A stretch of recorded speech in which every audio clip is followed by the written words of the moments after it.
The NBA never sleeps. Once again, proving that because even though the playoffs seem to be slowing down a little bit because we're finally at the finals, still a lot of NBA news in general going on. Specifically, I guess it's technically unofficial, but like official with the Lakers signing their head coach. Yeah, Incan Darvin Ham, former Bucks assistant, going to be replacing Frank Vogel out in LA. And I mean, right off rip, initial thoughts is I think it's a good hire for them. Obviously coming from Milwaukee under Budenholzer, a team that's seen plenty of success here recently with the title last year. And for the Lakers too, especially when you look at some of the candidates that were getting floated, the names going around, like trying to get Doc Rivers from the Sixers. Mark Jackson was getting floated for a long time. And for Mhm. me to not avoid the quote unquote splashy name and more recognizable household name and go with a more solid assistant, like that alone is a step in the right direction. So in that sense, I think Darvin Ham is a good hire.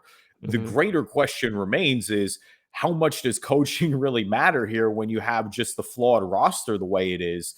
We don't need to beat the Russell Westbrook horse to death for the zillionth time. But also, hopefully you get Anthony Davis back healthy too. That should help this roster. But he's going to have to get creative because when it comes to roster construction, there just isn't a lot you could do here. You don't have many picks that you can attach to anything to mortgage for the future. That Westbrook contract is virtually untradeable. And so then at that point, it's more of like, what do? You don't have draft picks. So, or you don't have many young guys, I should say, that exactly you're really high on other than Talon Horton Tucker, if you're still a believer in him. So Mhm. it's going to be tough sledding. And to that point, I don't really know how much any coaching hire, no matter how much I like it, can make a difference with this roster. But if you're asking me in a vacuum, is Darvin Ham a good hire? Yeah, I like the hire for the Lakers. Well, and so from a little bit of reading that I was doing too, I was reading a lot about the structure of the front office that was going on before Darvin Ham. And it sounded like Kurt Rambis was like in player meetings and it like was involved with everything, which is kind of weird. And so there was a lot of talk about, and he was also involved with the coaching staff that was brought in, with Jason Kidd, like all the pretty much how it was set. They kind of dictated it. Um, and so with Darvin Ham, it doesn't sound like that's going to be the case, which is good. One, because it kind of gives him the freedom to build what he thinks or is going to try to do here. And he's not going to have somebody breathing down his neck, as it seems that was happening with Vogel. So, and I think that sends a message to the Lakers players as well. It shows that they believe in him and they think that what he's doing is going to be the correct move and stuff. So, at least from like a player confidence thing, there's no second guessing going on, uh, potentially in that locker room anymore. No, and LeBron was excited on Twitter. He tweeted, welcome right away. So I think Mhm. obviously anytime you have a LeBron team, that's a good sign. And he's gonna they if you believe the reports, is that he is looking forward to the challenge of reinventing Russell Westbrook, if you will, and trying to find a way to make this work. Because I think they're at a mutual point between the organization and Russ that it's just going to have to happen here. Like you're not really going to find the trade that makes it worth it. Because Russ is not going to just go be an outcast somewhere. You know what I mean? Like I think Mhm. Russell Westbrook does want to play meaningful basketball to an extent. Do you And for the Lakers, you're not going to really get a lot back, with at least not what you're looking for at this point. So, if you have a coach that's excited about it, because I mean, that's the thing, is like it's clear that he and Frank Vogel were not getting along at all remotely. Mm-mm. And so because of just the situation you're in, if you have somebody that's optimistic and excited about it, at least that's going in the right direction. Right, and I think, from the Westbrook side of things, like you were saying, I think if both sides come to an agreement that they're just gonna have to, grit their teeth, just accept it, that's what we're doing. I think the fact that last season was so potentially negative, um, helps from a standpoint of Westbrook is probably gonna be pretty open to whatever the next, thing is for his game, whether it's a facilitating type role or what. Um, so maybe that helps from like a player ego management side. He's we've seen it be bad, so let's tweak your game from a coaching side.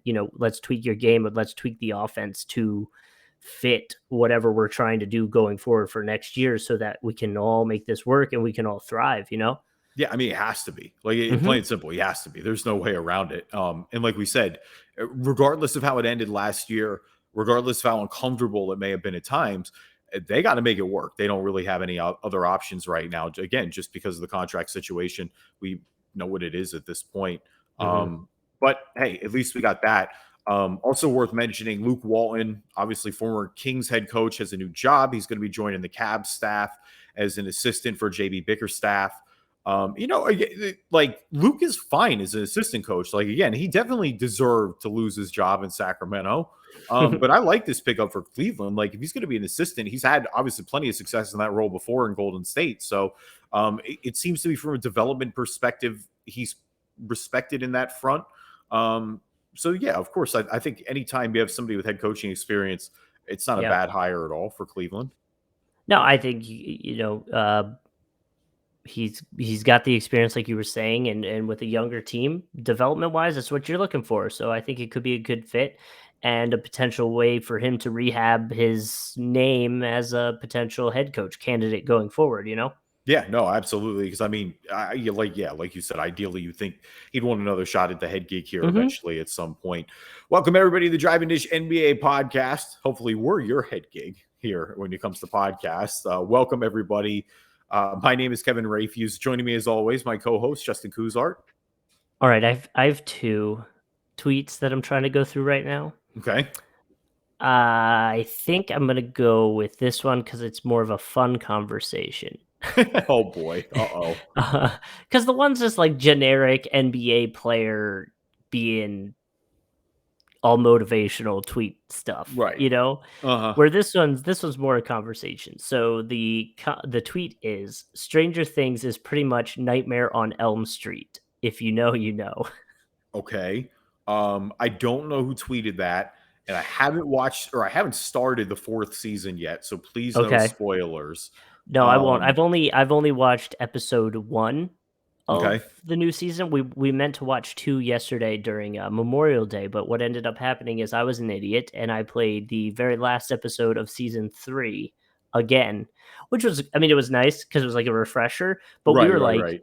we're like watching it like, damn, this first episode of the next season is essentially just a rerun of the last episode. Then That's we got to the crazy. end and I was like, oh. And then of course we start season 4 and it's like, here's a recap. It's like, oh, don't worry, we don't need that. We just saw it all. No, that's good. I'm glad they have a recap for my sake, because that's the They thing, do. is there was a little bit of a gap here.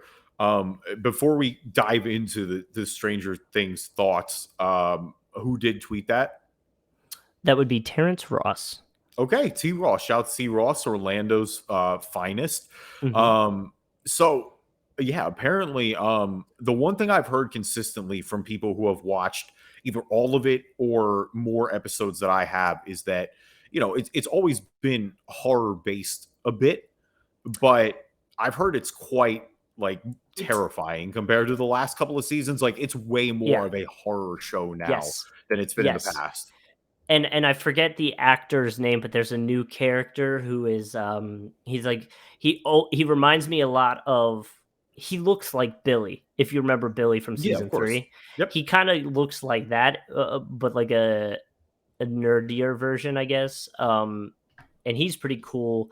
But again, I'm only one episode in. I'm already like, why are we being so dark and with the jump scares? Like, let's chill out here, guys. Like, it is definitely it's definitely different. And so far it's been Stranger Things though. You can definitely tell there's been a 3-year gap in them filming because they do all look significantly older. Yeah. Like They're adults now. They're all 18. Like, they're not kids yeah, anymore. The first season, they were kids.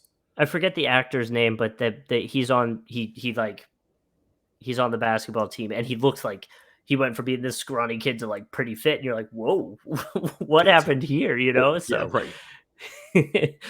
but it's yeah, it's good, and I'm sure it'll keep getting better. I've heard from social media episode 4 is like the top of the top. So Okay. I mean, like I said, I'm excited. We're going to start it at some point, probably by the next or the time the next episode drops, we'll have a couple episodes in at that point.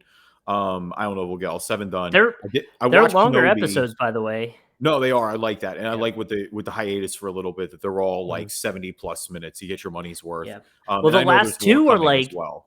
yeah, the last 2 are like a full movie. They're both Yeah. movies, which I think that's the direction streaming shows have to go. It is a whole deeper conversation we could have another day, but, I feel like streaming services are getting back towards almost TV ish shows where they do like a release every Friday and it's 50 minutes. It's cool. It's like, but hey, guess what, guys? This is a streaming service. Why are you sticking to 50 minutes? You could do 2 hours if you wanted to. I understand the production costs and all that stuff, but you're not like we're stuck to this 50-minute thing because that's what TV did. So we don't need to stick to that. If a show goes for an hour 45 minutes, then it goes for that. And I understand you have to keep it uniform, but why, So I agree with you to an extent because I am excited that, Stranger Things is longer. I'm excited that these are, because I'm with you in the sense that, like, you're right. I want to get my money's worth. You don't have Sure. Yeah. commercials. You don't have traditional broadcast guidelines that you got to obey by. But I don't want it to just be long for the sake of being long, if that makes sense. So the show I always go back to that really overdid this was Sons of Anarchy. Sons of That's true. Anarchy's last season, every episode was like 90, 95 minutes. And let me Mhm. tell you something, they did not need to be 95 minutes. Like there is you could have cut so much of that season out. And to me, it would have been better. Like, it's like you got to trim the fat. Now, again, Mhm. if it's a good 75 to 90 minutes, then it's a different story. And that's always the challenge of when you want to, make it concise and good. It's the same way that shows always have the challenge of like, when do you get out? Like, when is the good time to get out? Or when do you go on for too long and you worry about it just not being good towards the end? Right, Um, right. a lot of the best shows always stick that balance, but no, I'm excited. People have said Stranger Things, like the reviews have been pretty good. I'm looking forward to it. Like you said, it's been years, so we will definitely check that out. Leave us a review on iTunes, good or bad. We'll read them here on the podcast. If you're not an Apple user, Google Play Store, Spreaker, Spotify, TuneIn, Amazon Music, anywhere you can find a podcast, you can find us. Yep, and we bring it up all the time. Looking for another subscriber on YouTube, number 38. So we are looking for number 38. If you want to be number 38, give us a subscription. You can find us Drive and Dish NBA podcast on YouTube. Yeah, and if I tell you the numbers that are for number 38, that may not make you want to subscribe. So I'm gonna I'll let you figure that out. And now a word from our sponsors. So the NBA Finals are officially here. It's been a journey, and we are down to the last two: the Golden State Warriors and the Boston Celtics. I think we should make sure to point this out right off the rip. Kyrie Irving and Kevin Durant left both of those teams at some point in their careers to chase a title together, and currently are not on those teams, and they are in You the wanted to finals. get into the slander right away. I was like, what is the angle here? Kyrie. And instead, we're just going to slander Brooklyn. Like, okay, I see what type Hmm. of time we're on today. Well, and I mean, it is true. I mean, you look at it, Kevin Durant and Kyrie left their teams, and both those teams are the teams that are in the finals now. It starts Thursday, like we were saying. The Warriors, this is their sixth appearance in the last 8 years. Celtics are back for the first time since 2010. The Warriors had a good amount of rest. The Celtics are coming off 2 7-game series to get there. you know, uh, even from just kind of watching the games, it seems as if the Celtics might be a little more banged up in terms of injuries and bruises and just the beating that they took to get there. Uh, Golden State's defeating opponents by 14.5 points per game at home, which actually means, as of right now, I'm sure it'll change, but the spread for game one, the Warriors are minus 3.5, so they're the favorites right now. This is gonna be a great series. I mean, that's my initial takeaway. Is like this is It a better really good be. matchup. Yeah, It well, yeah, we'll get into that in a little bit because the conference finals, you're right, largely have been missed. I mean, let's go back to Game 7 real quick, actually, first, because Game 7 was pretty good between Miami and Sure. between Boston. I mean, first Game 6, like Jimmy Butler just going into TD Garden and absolutely, like we said, obviously the comparison is with LeBron in 2012 going into Boston and just willing his team to victory. Mhm. One of the most impressive playoff performances I've ever seen. And then they damn near did it again in game 7, just excellent again. And I think for If they Jimmy, you hadn't want to talk about elevating his stock and just his all-time place. Like, I mean, hats off to him. Like, what a performance he put on. I mean, literally just brought it all until the end. well, And you and cannot doubt that man. you would say, I know a lot of people are critical of the shot he took, and you can point out the Max Strus three-pointer. I get it. Um, but at the end of the day, if you didn't go down by, what was it, 17 in the first 15 in the first quarter, like, Yeah. you wouldn't have had to been playing catch up. So They got that's You're right. They got killed in the first quarter. The Strus overruling was wild. Like that, I don't know about that. Like it wouldn't have mattered at the end of the day because I mean Boston almost gave that game away too, which is wild. Like Boston, that Jimmy Butler shot shouldn't have even been a thing. Like Boston I not know. being able to close that game was just almost an all-time disaster. So I'm not gonna lie. Like when I watched the Jimmy Butler shot live, it was disgusting. Like I was like, that is not it. And I know everybody flashes back to a game that you and I don't like to talk about, which is game 7 with the Sixers in the second round, where, people forget because obviously of how all time the Kawhi shot was. But the play before that was Jimmy Butler getting out in transition, getting out on the floor exactly like where a play where he had Al Horford backpedaling. In that case, I believe it was Marcus Gasol making the layup, tying the game. And then, of course, Kawhi hitting the buzzer beater. And so there's a part of me, people were going deep in the brain and going, hey, did he have flashbacks? Was he just saying, hey, I'm going for the win, the way I'm playing, win or lose, Well, we're on me. And now, I mean, I will say Boston, again, it's worth noting, would have got another shot. Like even if Jimmy hits that shot to go up 1, Boston's got another chance there. So that game is far from over. I also am at a point where while I hate that shot, because again, just a transition pull up 3 is never going to be my ideal look, especially like everyone has said. Al Horford was backpedaling. Like you had Boston on their heels there. But when you're Jimmy Butler and you played the way you have that series and you put on the clinics that you have night in and night out, and you put this Miami Heat team on your back night in and night out the way you have, if anybody's going to take that shot and has the green light and the luxury to take that shot, it it's is him. Jimmy Butler. So in that sense, like I understand what he was going for. He's going for the kill on his Yeah. home floor. And I will say, I was trying to have this conversation with a coworker, and I wasn't sure what the correct like wording was. We were comparing Jimmy and Luca a little bit, and I was like, I think Luca in that situation is more likely to make a pass than Jimmy, where because I feel like Jimmy's mentality is I'm just going to take it at you, I'm going to do it myself, I'm going to win it. Where Luca does have that, but he also it seems a little more willing to pass the ball. And it was just a conversation that had come up. We were just talking Luca and Jimmy, and so that's not a knock on either of their game or any of that mentality.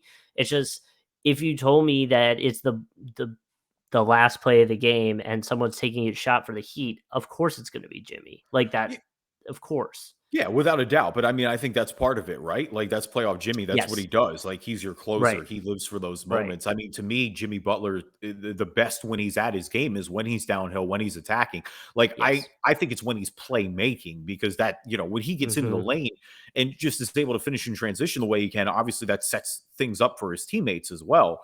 Yeah. From the Heat perspective, I think a lot of the pressure going into Game 7 as well was on Bam Adebayo.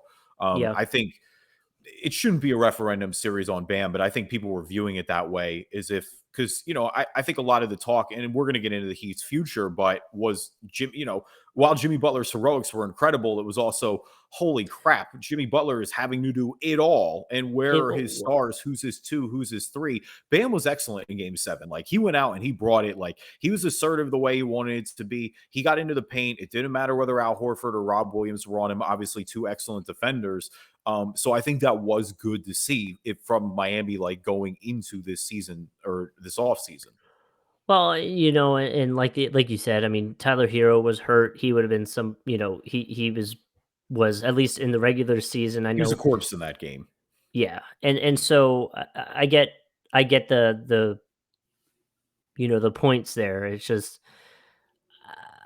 yeah, I mean, at the end of the day, that's just the way the game was going to go. And with Jimmy Butler, like you were saying, the highs were so high and they were so good, but man, when they were bad, they were bad. Oh, and And Boston's And Boston's big three just got it done. That's the other Right. reality. Is like in game 7, Tatum was really good, Marcus Smart was really good, and Jaylen Brown Yep. was really good. They all had over 20 points. Like they did what they needed to do. And especially a big bounce back game for Marcus Smart, because Marcus Smart's terrible in game 6. Mhm. So that's, again, but that's what Boston's done all year, right? Like it's been the resiliency. Like everybody talks about the turnaround, but like talk about the fact too, they haven't lost 2 in a row in these playoffs. Talk about the fact that, again, losing that game 5 to Milwaukee and going out and finding a way to win game 6 and game 7, losing, getting just, stunned essentially on your home floor. I didn't think they were going to lose that game 6. I thought it was over when they Mm. won game 5 in Miami. To have the resiliency to lose that game on your home floor, go into South Beach for game 7 and come out with that win, and even to hold strong, when again, and a little bit of help too, which, missing that shot, but to hold strong and not throw that game away. Which brings us to the matchup now with Golden State. A lot of people obviously have talked about Boston's winning record against, since Steve Kerr's been coached. They're 9-5. But again, I don't really put too much stock into that. They don't play each other enough. But from a matchup perspective, I will say that Boston is equipped, because of how good they are defensively, to deal with Golden State better than a lot of teams. I also think Golden State is probably a much better offense than anybody they've played. I will say even over Brooklyn as well, because I think they're deeper than Brooklyn was. We know what Brooklyn's stars are, but I think Golden State is without a doubt deeper. Um, and I think Golden State defensively too, Boston is no doubt a better defensive team. Like they've pretty much been the best defensive team in the league since January. But Golden State's not exactly a slouch either. And the way that they've defended the paint with, we know what Draymond does. He's done this for years, but the way that they've been able to work those combos with him and Looney, it kind of reminds me in a way of what Boston's been able to do with Rob Williams and Al Horford. Like, I think Golden State is no slouch defensively either. And it feels like that's almost in a way where Golden State's being underrated here a little bit. Yeah, and I think that also goes back a little bit to what we were talking about. I feel like it's 2 episodes, maybe 3 episodes ago, where we talked about how the main 3 from Golden State have played. Well, at that point, it was like 11 games or something like that. Like, we really don't, you can't go back and look at the season and say, they were 15th in the league for defense. It's like, okay, well, they never had their main 3 healthy. We saw Clay finally look like he was clicking, like you were saying, in the playoffs, and we're getting the guys back together. So I think from an underrated standpoint, it's like, yeah, because really, other than the playoffs, we haven't seen them all together like this with Wiggins and Poole and Clay and Steph and Draymond. Like, they're all clicking, and it's the craziest thing, because you look at a team that they're so, like, they're obviously win now. They're Golden State Warriors, but they also have like a great looking future with all the young guys they have on the team. It's like, it's weird. Usually when a team's making a run at the playoffs like this, or doing this, it's like they have older players than younger players, right? Like their future doesn't look this set and promising for a team that's potentially, and in my opinion, going to win the finals. No, and the crazy part too is, Draymond brought up that they were the worst team in the league a couple years ago. They completely struck out on the James Wiseman pick so far. He's not even playing this year. He hasn't played in a year and a half, essentially. But Like, if he is imagine if what, they hit on that yeah, number 2 overall pick. Like, imagine if they had anybody that they could put in the or rotation right now, and it just hasn't mattered, which is, again, a testament to the job that the front office has done around the edges, getting those but fringe players that win you championships. But even to that, what if next year it comes in and Wiseman's what we thought he was gonna be? You know what I mean? Well, Like, then right. it's what, holy hell, Yeah, like, why well, why here we right. are. Wiseman's all house money at this point. Yeah, I think the one thing in terms of rest, I mean, you talked about it a little bit with Boston. I mean, Golden State's been chilling. Boston yeah. has been through hell, essentially. I mean, they swept the Brooklyn, obviously, so plenty of rest after that. But, back-to-back 7-game series now with Milwaukee and with Miami. Golden State has obviously been chilling for a while, a gentleman's sweep with Dallas. But in a way, I Draymond's mean, Draymond's Draymond's out here making podcast episodes and pissing off Durant from it. right. Well, yeah, we could talk about that later on, but and apparently Udonis Haslam too, when he broke the code, which apparently is the phrase of the playoffs is broke the code.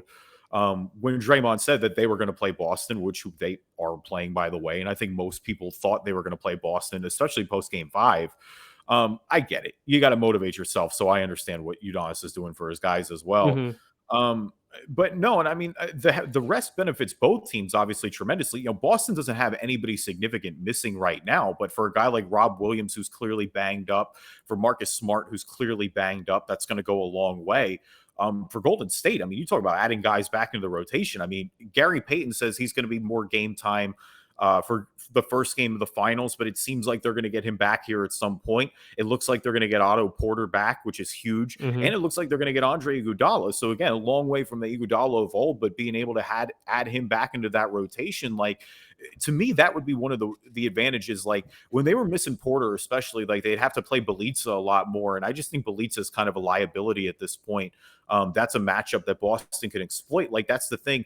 Both of these teams, and it's a credit to the way they're both built, right? Like they both have their clear star guys, but they have the depth and they built around the edges and they know their identity. Like everybody on both of these respective squads, like there's a ton of similarities because they all know their role. They all play well from a team perspective. And both their front offices at the trade deadline these past offseason, they just did a phenomenal job, and it shows here. Mhm. Yeah, I think two things to look at. I was looking at players that usually play well against each other, and some stats that I saw is Curry has only been held under 20 points 7 times in his finals career. So that's something to keep an eye on, And Brown against the Warriors this year averages 23 points, 8 rebounds. Again, it's only 2 games, but something to keep an eye on. Brown's obviously going to be a pretty big focal point from a scoring side on the Celtics team. So we'll see if he's able to get it going, and if they're able to limit Curry, who seems to thrive in these kind of situations. Oh, and so I keep going back and forth on this because it really does seem like this Boston team just has that inexplicable just togetherness, like that almost team of destiny feeling, the way they've Mhm. turned it around, that it feels like that they'd be able to knock off. Because I mean, what we've been down this the whole time. Like you talk about their Twitter posted it, but that whole revenge tour, it's like they've beaten everybody that's knocked them out of the playoffs in the East the past 3 respective years. Yeah. But it is. I mean, I will say, like the Warriors, and no disrespect to the Bucks, but like the Bucks didn't have Chris Middleton, so to that extent, I do think the Warriors are a better team than anybody the Celtics have played so far. And I think Boston has weirdly played with their food a little bit too much, and that's where you're concerned about because they'll have inexplicable cold spells on offense, and against Golden State. That's not really somebody that you can afford to do that against. It with Milwaukee and Miami again, and we talk about that resiliency, but a lot of that it feels like was self-inflicted. It feels like they put themselves in these situations where they've had to overcome adversity, and it's more just like that Milwaukee series and Miami series. It felt like Boston was the better team the entire time, and it Hmm. still went to 7 games in spite of that. I just don't think you're going to be able to play with your food against Golden State. And for all the and for all the matchups that Boston talks about, like I do think Andrew Wiggins can do a pretty good job against Jason Tatum, and I think that's a key matchup to watch as well. Well, and I would say too, I guess it depends on how you interpret it. They might have been playing with their food, or they just might have been vulnerable in that spot and were exploited in situations somehow. And if that's the case, if it's playing with your food, then yes, the Celtics could potentially turn it around and come out and just really shock the Warriors. But if it's not that, then we've seen some weaknesses, and like you said, the Warriors are going to just knock them out of the park with it. Yeah, I mean, there's something about it's one thing when a guy slips a screen. It's another thing when Steph Curry gets free and just lets it fly. Right. Right. And you talk about the best defense in the world can get demoralized by the Warriors when they get going. It doesn't matter sometimes with what these guys can create. We know what it is.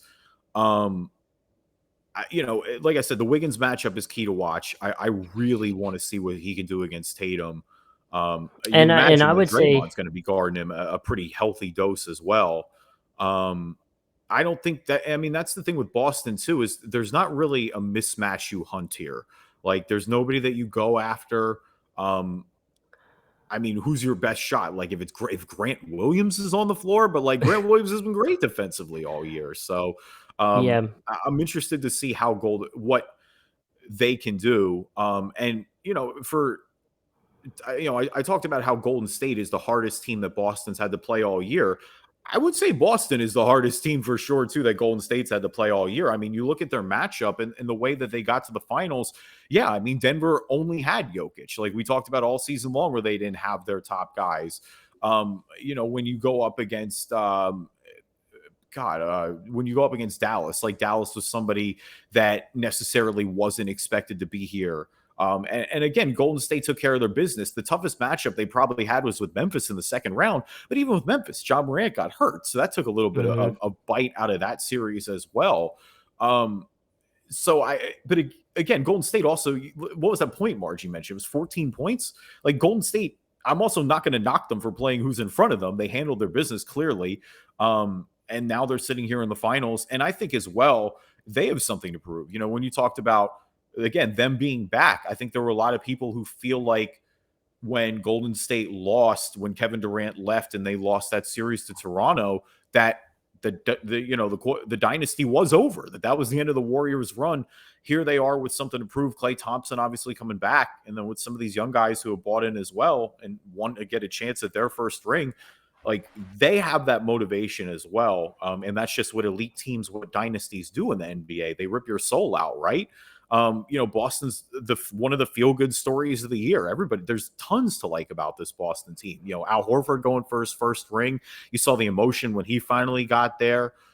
With Jason Tatum and Jaylen Brown Which, by the way, did you see? I think it was someone posted that they said it was on social media. I want to say it was Woj, but I could be wrong. They were like, the Celtics plan on bringing Al Horford back regardless of how the finals go, and I was like, what a weird thing to put out. Like, what a weird news thing to put out, especially if you're the Celtics. Like, what does that even mean? Yeah, the timing is pretty weird. Like I've obviously seen all the luxury tax implications if they win the finals, and Al Horford just got himself $5 million for going to the finals and for the Celtics going this year. But yeah, I mean, it's that core. Boston, this has been, I mean, they got to the Eastern Conference Finals early in their career, lost to LeBron in that game 7. And they've been close, but they haven't got back since. Obviously, the Kyrie situation didn't work out. There's been different versions of this team, but it's the ultimate buy-in in their core, essentially. Like we said, not rushing to break up Jason Tatum and Jaylen Brown. It's paid dividends, and they've hit on their draft picks. Like these are all home. Peyton Pritchard is a homegrown guy. Grant Williams is a homegrown guy. Bringing Daniel Tice back, bringing Derek White in, having a great trade deadline like that. Like those are the type of moves that win. Rob Williams is a late pick for them. So both of these teams were extremely well constructed. And I think that that's something that the NBA as a whole should take note of. Like building your team from top to bottom still matters. You have to have that star power. Like nobody's doubting that in this series. I mean, you look at the guy, the Warriors core, nothing else needs to be said. Jason Tatum looks like a top 10 player in the NBA right now. Jaylen Brown is a multi-all-star. Al Horford obviously has been a solid veteran in this league, multi-time all-star for a while. This is going to be a fun finals. My pick is, you said you have the Warriors winning. I do as well. I have the Warriors in 7. I promise that's not a Sixers homer hat pick. That is an objective pick. I could see Boston winning the series. Like this is a coin toss series to me. And at that point, I kind of default to just the home court in game 7. And I know Boston just won a game in South Beach, but the Warriors are a different animal. They've been here before. They've played in these high pressure games. And I've got Golden State winning. I've got this crew getting their 4th ring together. And then after that, we can start talking about some Steph Curry all-time conversations.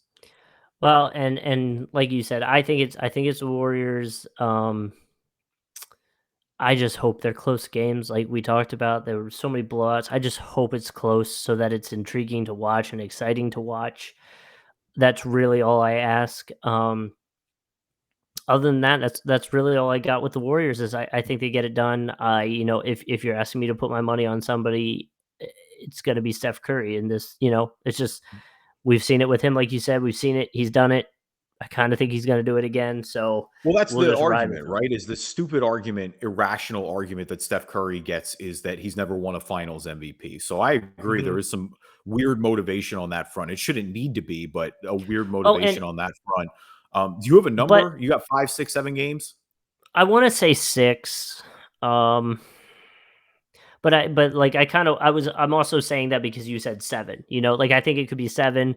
I was thinking 6 or 7, and then you said 7, I'm like, "Alright, well, I'll say 6, and we'll just go from there." But like you said, you were talking about how the Celtics and the Warriors should be examples for teams going forward of how to build a team, and I know we've brought this up a few times, but it's so worth mentioning that the Celtics were holding players only meetings like 3 weeks into the season, We talked about it. It and was like our here we are. second episode of the season. We were talking about the Celtics Right. having a players only meeting. Like this team It's was so awful crazy.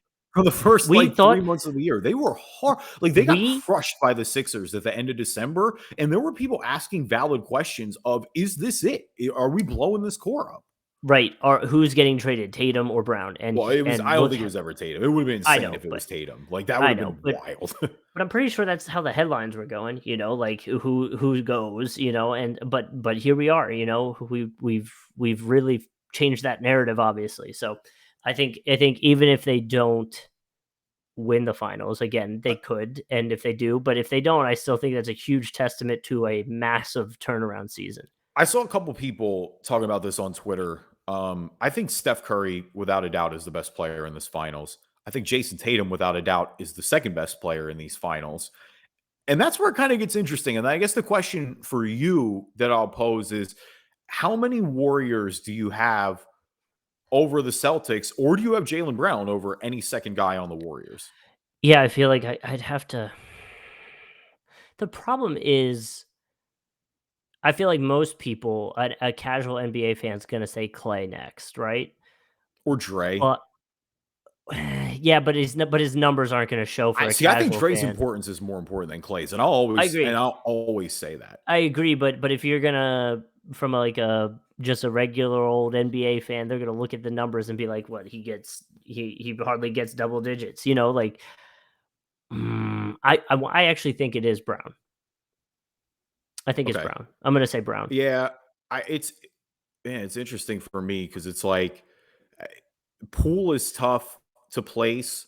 I think Poole is behind Clay and Dre, but the But even question is so, then like, you I go on a think run of three Warriors, and where do right, you put Horford? Where do you put Rob right. Williams? But I think that's what happens is I think it's Steph, Tatum, Brown, and then Warriors for a good bit, Like, I think you Yeah, have 3, yeah, maybe 4, I mean, you have Clay, Dre, and this is in no order, I'm just listing Clay, Draymond, um, you got Poole, Wiggins. Wiggins, that's 4. You probably could make a good argument to be above the other guys, and I know Celtics fans are gonna get pissed off about that, but it's kinda It's tough. It gets hit. It gets hit or miss because I mean, after Tatum and Brown, the next two clearly, in my opinion, are Smart and Horford.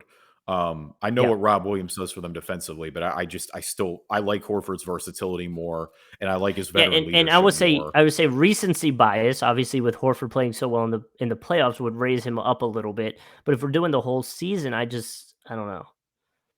And that's It's where good. It, Clay has a bit of trouble too because he wasn't there the whole season. We're just having to base it off a lot of the last few weeks in the playoffs. well, and history as well. I And mean, we've history. just seen him Yep. come through in big games. Like it's plain and simple. I do Hmm. think this is gonna be a good series, though. I'm really excited, and like you said, when we've alluded to, the NBA needs it. Like we need a good series because the playoffs have been pretty terrible as a whole since the first round. Just pretty. I mean, Game 7 was fun in the Especially East, but it was about it. and like we alluded to, especially when you're competing with the hockey playoffs, you got to be competitive, or people are just going to switch off. And I know if you're an NBA fan, you'll stay, but if you have the options, I think some people will leave. So I don't want to keep having this discussion because we've had it a zillion times, or at least we had it last week. And the NHL Yeah, playoffs objectively have been way better than the NBA playoffs. I don't think NBA is ever competing with the NHL. I think the NBA base is so much higher and so many more I people agree. at this I agree. But point if that I you're think it's if competing for people like you and me. yeah, if you're just into, but I think if you're just a casual sports fan, you want the action, you tune into an NBA game and they're losing by 30, you move on to the hockey game and you watch a 1-0 or whatever the hockey Hockey game is does at. feel more accessible on ESPN too. I will say that now That's that it's fair. on ESPN and TNT. Again, no And that's disrespect to the recent. late NBC Sports Network, but Right, that's I recent, yeah. it didn't carry the weight that I think it did. All right, who's balling, who's falling? Our NBA version of the stock market. We always like to start with the good before the bad. So Justin, I'll let you go first this week. Who's balling? Okay, so ballin for me is actually going out to Jaylen Brown, who we just had a good discussion about. He actually signed with Donda Sports. So TMZ reported this just a few hours ago. I was reading about it. Jaylen Brown is going to be the first NBA player to sign with Kanye West's. Uh, I guess I don't even really know enough to say what it is, but it sounds like Aaron Donald also has done or is doing stuff with Kanye. It's like off the field venture type stuff. Yeah, it's a Um, sports agency essentially. Like okay, it's like any major, CAA is one of the biggest, for okay, example. yep. Hmm. I think it's any one of those. But to me, like again, Kanye West, who with founding Donda Sports, like this is trying to get legitimacy. When you add a high level player like Jalen Brown, again, multi-time All Star, and Hmm. then oh by the way, you go and get Aaron Donald, arguably the best player in the entire Well, NFL. and so TMZ also said that Kanye and Brown have been tight for a little bit. I guess they met at a Warriors Celtics game back in March. Um, you know, Kanye said that he was interested in Brown because of his intelligence, his social activism, his charitable work, and his success on the court. Kanye thinks Brown is underappreciated and wants to bring him to, quote, superhero status during his career and long after his playing days. So Okay. I'm about it. Yeah, like no hate there. Congrats to I them. love JB off the court. Hopefully it works out. We'll see what Kanye West can do. Again, it's a new agency. Kanye West has been erratic, to say the least. He's also made a lot of money doing a lot of different ventures, so you never want to and rule it out either. it does sound like Kanye was aligning a little bit with religion too. There was a comment about how they have the same religion, so he was happy to have that on his with his venture. All right. Well, there you go. Hmm. Speaking of ventures, balling for me is CJ McCollum, who has joined ESPN. It's an NBA analyst. Obviously, it's crazy because there's always been players in the media, of course, but first with Draymond, and I think we saw with Dame Lillard a little bit as well a couple years ago, if I remember that correctly. Hmm. But yeah, now with CJ McCollum, who he's going to be active here in the finals. And CJ's always been between Twitter in the podcast game, like he's always been one of the players who's had a big media presence. So it makes a ton of sense. Obviously super respected around the league as well. But yeah, just good hire for ESPN. And I think ESPN has just been hitting these NBA hires out of the park. Like that's the thing is like I think guys are realizing where it's like I want players, and this isn't even necessarily a shot at anyone. So fill in the blank with who you think it may be, but um, I just want players to add legitimacy. Like I don't want them to just be in the locker room. Like I want that legitimacy as well. I want them to be, I want them to be characters. Obviously, I don't want like certain guys are better at, that we talk about why Charles Barkley and Shaq and Kenny work so well. A big reason why is because they're characters. But I think we're seeing it for sure with JJ Redick on ESPN, and I think CJ Hmm. McCollum is going to succeed a lot in that vein as well. Where it is they have thoughtful, meaningful analysis. That's what I want from my basketball coverage. All I have to say is if you're going to give CJ the bag, you got to give Patrick Beverly the bag. Give him a platform Oh, and let him Lord knows go P. Bev off. was going for it. He was certainly out there, like making these rounds. He was right. Oh I mean, yeah, he'll get something somewhere. But I wonder with Pat Bev how sustainable it is. Like, I that's mean, fair. because even Dame Lillard kind of clapped back at him a little bit, where it's like, yo, Pat Bev, like we get that you're a hater, man. I get it with certain people, but it's like, is that going to be your shtick forever? But even so, with it felt like if at least if I remember it correctly, it felt like that kind of was the way that it started with Perkins, right? Like he was on there and he would say stuff, and all I the don't think players would Perk be was a like, "Bro, hater though. no," but he would say stuff, and everyone would just be like, dude, you were essentially a bodyguard on the court. Like, you weren't anything. You know what I mean? Like, they would get mad at him and clap back, and then it But that's finally the just weird balance, though, because Perk was yeah. not a like Perk by the end of it, sure, was like the quote Mhm. unquote bodyguard. But it's like, are we acting like Perk missing game 6 and game 7 of the NBA finals in 2010 didn't potentially swing that? Like, hang on, let's not entirely disrespect Kendrick Perkins here either. He's got some wild takes too, but like Perk was in the league for a long time. Yep. No, I know. I just it g Patrick Not everybody's Beverly Shaq. no, but Patrick Beverly in a way gives off Kendrick Perkin vibes from the reporter side of Oh, things. he's a So way bigger maybe hater than Perkins is. I guess that's my he is a point. hater. No, Patrick Beverly you're is the right. biggest hater of all time, and like I But I'm love it, kind of but he is that is yeah, his shtick for sure. I'm kinda here for it is I guess what I'm getting at. Yeah. So All right, who's either way. falling for you this week? So I almost wanna change it to Draymond Green and Kevin Durant clapping back at each other from this getting tweet baited and That's fine. You can podcast change it because clip. we're gonna have the same one. I know we talked off the mic, so it's cheating a little bit, but Okay, well, let me see if I can pull this up quick because I did see the quote originally that was, from my understanding, the comment went something along the lines of Steph Curry being double teamed when Durant was still with the team when they were making the finals run, and Kevin Durant clapped back along something along the line saying that from his eyes that's not the way he saw it, and now or Draymond is clapping back saying that you have to listen to the full take before you get tweet baited. So yeah, then KD say listen to the show and then he loves the show. Like, here's my thing. You're right. 'Cause you know why I don't like this? Because you have each other's numbers. Like, text each other if you got a handle problem this with it. off of Like, social media. I think there's a minor disagreement. It it is weird, man, the animosity. And it'll always be because it's like KD won the 2 titles there. I feel like he's loved in the Bay, but it still does feel like that he's not one, quote unquote, one of their own. And I think especially now with the way that Steph is going, and I think a lot of it, Well, of you know course, why? is prisoner of the moment because KD and the Brooklyn Nets got bounced in the first round. They got swept. They got embarrassed. And it's like And Steph and Curry, and here are the guys with the core back who won in 2015 in the finals again. well, and I would say too, Kevin Durant wasn't homegrown with them. Like those guys all came up together. They Of went and course. got KD. So that I They think that's a also big they part also of it. KD Allow. also guaranteed them championships. Like KD I also agree. extended the window and should get a lot of respect for that. Like Okay. you think they're hanging around and being a dynasty the way they are if they don't sign Kevin No. Durant? Like KD made it inevitable. That was the difference. It also was a weird circumstance because the cap just boosted that much where they were able to sign KD in his prime.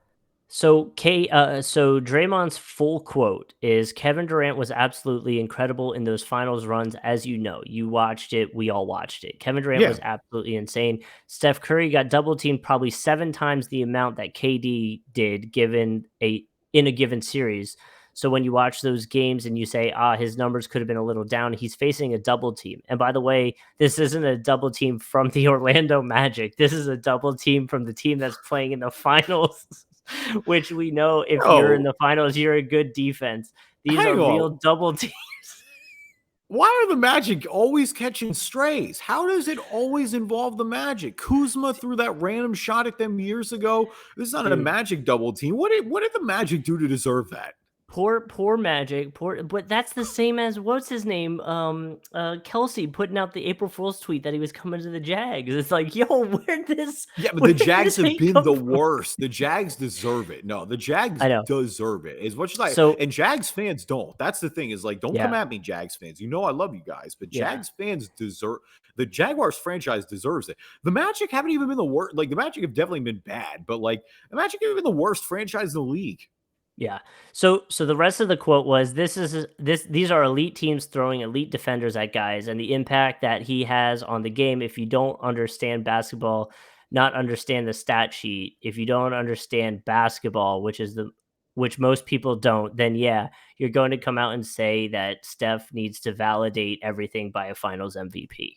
Well, yeah, I mean, I agree with that greater point is that, yeah, Steph Curry, I mean, Steph should have won it in 2015. That's the greater point is we were so high on LeBron that they voted for Iguodala because he, quote unquote, stopped LeBron in that final series, which he didn't stop LeBron in that final series. Look, Kevin Love's getting his shoulder pulled out of his socket, stopped LeBron in that series.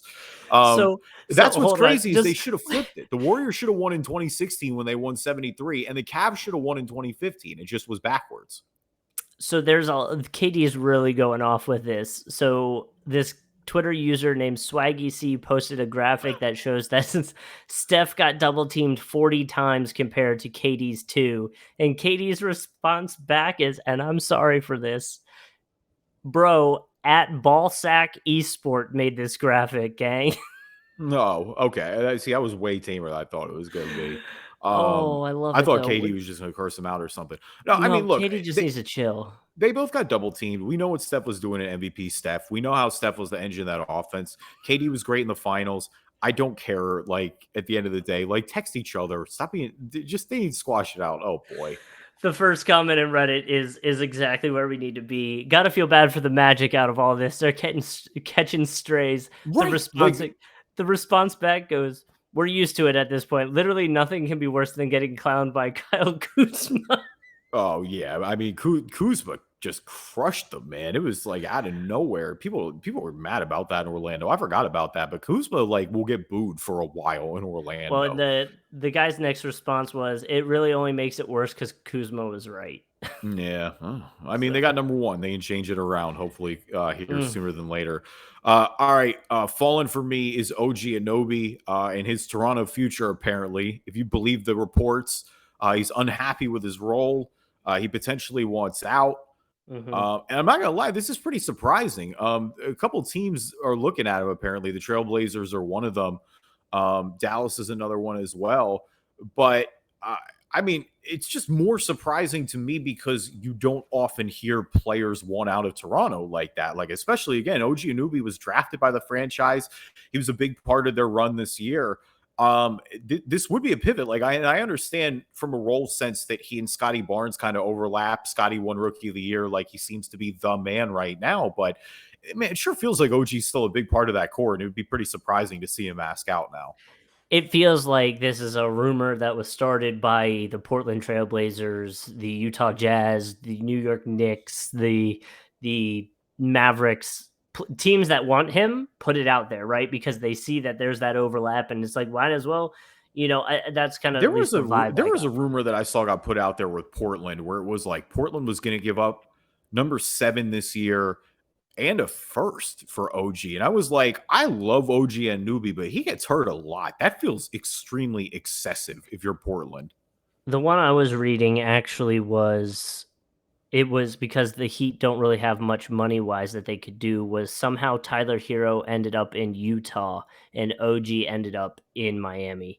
Oh, Um for a Donovan Mitchell 3-way. yeah, some kind of switching around. Um, Which, so I don't know, but yeah, it's so well, the other thing I've seen with the Blazers is that they're trying to get Jeremy Grant. Now that makes more sense if you're trying to win now and you give up a 7 and a first. I get that mhm. for Jeremy Grant more than OG.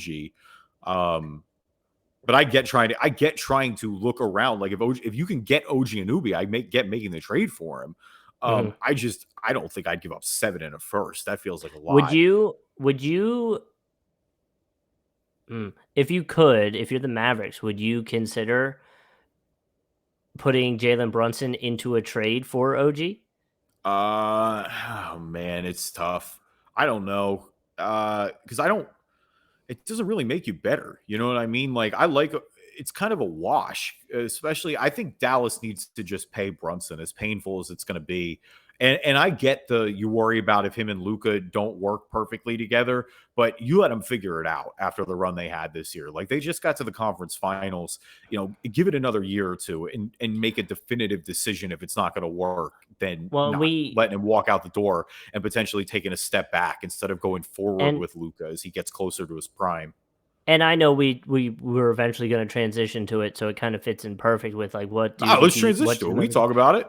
because I think from a Mavs standpoint, I don't think you need to make a big swing like a lot of teams are going to try to do. I think we kind of talked about it. I think if you get yourself a center, a real good center, I think then things change. Like again, I mentioned this off the mic. I don't think he's available, but if DeAndre Ayton, like that would be Wait, the swing. why don't you think he's available? Well, I just assume I'm assuming that the Suns do something to resign him. They might not. I know Oh, I don't think he's re-signing at all. Oh, quite the opposite. you I think know, it'll be a sign and trade, but no, I think it's burned. I think they're completely shot in Phoenix. I think the game 7 was the icing on the cake, but I think everything post from the franchise and from DeAndre Ayton to made it seem like it's over, which is Okay. crazy. Well, then And if you're maybe the cooler Mavericks, heads, go get him, yeah, you maybe know? cooler heads prevail. But like, yeah, Dallas and Portland have been the two teams there. But yeah, if Dallas can sign and trade for DeAndre Ayton, they should absolutely be trying to sign and trade for DeAndre Ayton. I'm with you. I think they need a center. I also do think they need to re-sign Jalen Brunson, like pony up, make it happen. Well, that's what I Um, mean. If you have Jalen Brunson, Dinwiddie, Luca, and a center that is, um, from this article I was reading saying that Nurkic and Mitchell Robinson are the biggest unrestricted free agents, or DeAndre Ayton. I know money wise you'd have to find a way to make it work, but I'm also convinced teams will always find a way to make it work. So here we are.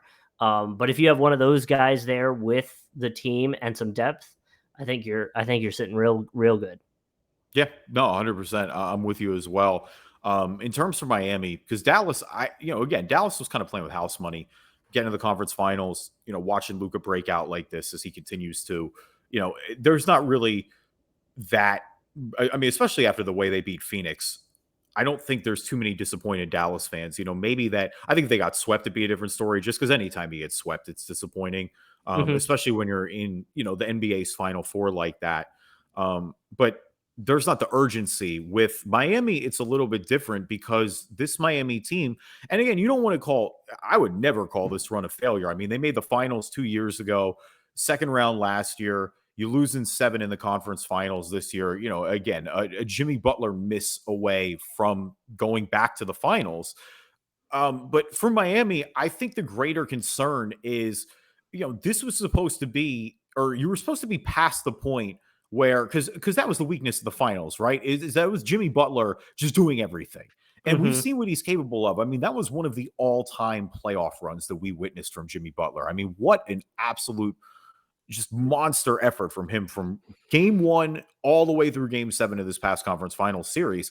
But to that token as well, it's supposed to be where it's more than just Jimmy Butler. Like the Miami Heat's depth was supposed to be the key as well. You had you had They Kyle Lowry, you had Bam, you right. you brought in these hero Duncan Robinson, who is a whole nother conversation we can have. Like And that's the question that you have now is I think, Bam played really well in game 7, but the question is we know Bam is elite defensively, but is he offensively good enough to be that guy? Obviously Lowry, and again, it's hard for me to totally dump on Kyle Lowry because he clearly was injured. Like he was coming off yes. the hamstring injury. We know those are notoriously difficult. And he was excellent in game 6. Like for as bad as he was in that game 5, he was awesome in game 6. But for what they're paying him, he's not the guy that they need him to be. Like they need Right. him to be that second, at the worst, third star. I don't think he was that option. Hmm. Tyler Hero was hurt, but even before Tyler Hero got hurt, he was ineffective in that series. And that's what's concerning is Boston was targeting him every time they were on the floor. And the Sixers were targeting him the series before that to a good amount of success. I mean, Duncan Robinson, again, stapled to the bench with the contract. That's just the brutal part. And, Well, he got so a little bit of minutes, but he was basically unplayable because of his defense. So that is the question where, with Miami, a couple of signing, like going out and getting PJ Tucker obviously paid great dividends. That was a good signing. They're still great at finding these guys, somebody like a Gabe Vincent, somebody like a Max mhm. Strus, who are development success stories there. So, you'll always have those guys for Miami. But that is the question now is you do need to go and get that top end guy to go with Jimmy Butler. Do you trade in some of that depth for that guy? Whether it's a Bradley Beal, maybe if he could be pried from Washington, maybe, whoever insert disgruntled player may be. Donovan Mitchell is the other one that's getting tossed around, of course, by Miami fans.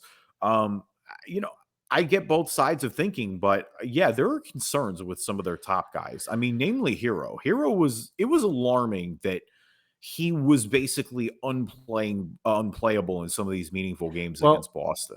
and to And that that, was so today pre-injury. and to that today, they were talking, I guess, to the media, or maybe it was post game, but they asked Hero, if he thinks he should get a starting job next season, and he said he thinks he deserves a starting role. Obviously, he won six man this year. And you look at the regular season, that was when he averaged 20 points per game, 5 rebounds, 4 assists, shot 44% from the field, almost 40% from three. And then you look at his playoffs, which is what the team's going to counter him with. I'm sure when they have whatever this conversation is going forward, they counter it with saying, you went from 20.7 points in the regular season to 12 and a half points, 4 rebounds and 2.5 assists. That's 15 playoff games that he was in. That does bode a massive drop off. And like you said with Duncan Robinson, I kind of talked about this off the mic, but he finished this year number 7 in 3-pointers made. He was tied with Donovan Mitchell, for threes. He shot 40% from three. Uh, Fastest player to 500, 600, and 700 3-pointers in NBA history. Like the dude in all aspects seems like he should have been playing. So there's some confusion as to why he wasn't. Obviously, we already talked about that. So from a it's a problem for the Heat going forward. It also could be a blessing in disguise where if you don't want Hero or Duncan Robinson going forward, Duncan Robinson's going to be a little tough with that contract, but you can probably find a way to use those guys to get in some way another star, whether you're pairing him with picks or some more depth, like you were alluding to. Like that's a better, like that's it's not the worst problem to have. Yeah, Duncan Robinson's only tough because of the contract. Like there are Right. flaws in his game for sure, but like if Duncan Robinson was on a reasonable contract, you'd be able to move him just because he could shoot the basketball, like you said. Very Um, well. Yeah, very well too. I mean, top 10 in the league, shot 40% from three. I mean, what else do you want? Now for Miami, the one guy I think that for sure raised the value is Victor Oladipo, obviously coming in late in the season, but I think not just more importantly what he was able to add to his game or how good he looked offensively, being able to score and burst. It was the defense. The defense to me is seeing him so engaged the way he was, Mhm. just racking up steals, but not just like ball hunting either. You know what I mean? Like he was playing within the flow of the defense. I think he's probably the Miami player or Miami role player that raised his stock the most. I still think he's never going to get that big payday again. Like, I don't think we're ever going to quite get, that 1 year of Indiana Pacers Victor Oladipo back when he was just a certified stud. But he for sure looked like a contributing piece on a team and earned that next contract. And for a guy Mhm. who, just because of injuries, unfortunately, looked like he may have been out of the league. But I think for sure he's going to hang around for a while. I'm interested to see, because of his injury history and what he was able to do, where recency bias, of course, plays in, how much money he earns in the offseason. I think that'll be an interesting one for sure. Thank you, everybody, for listening to this episode of the Drive and Dish NBA podcast. Appreciate you guys as always. Leave us a review on iTunes, good or bad. We'll read them on the podcast. If you're not an Apple user, Google Play Store, Spreaker, TuneIn, Spotify, Amazon Music, anywhere you find a podcast, you can find us. Yes, and be sure to check us out on YouTube. We are looking for subscriber number 38. Like Kevin said, not the greatest number Not to be great. working with, but Not a good one. 38's better than you can say you were the original 40 for the subscribers. So there's your motivation, and we'll be back with another episode in a few days once we get a few games of the NBA Finals in.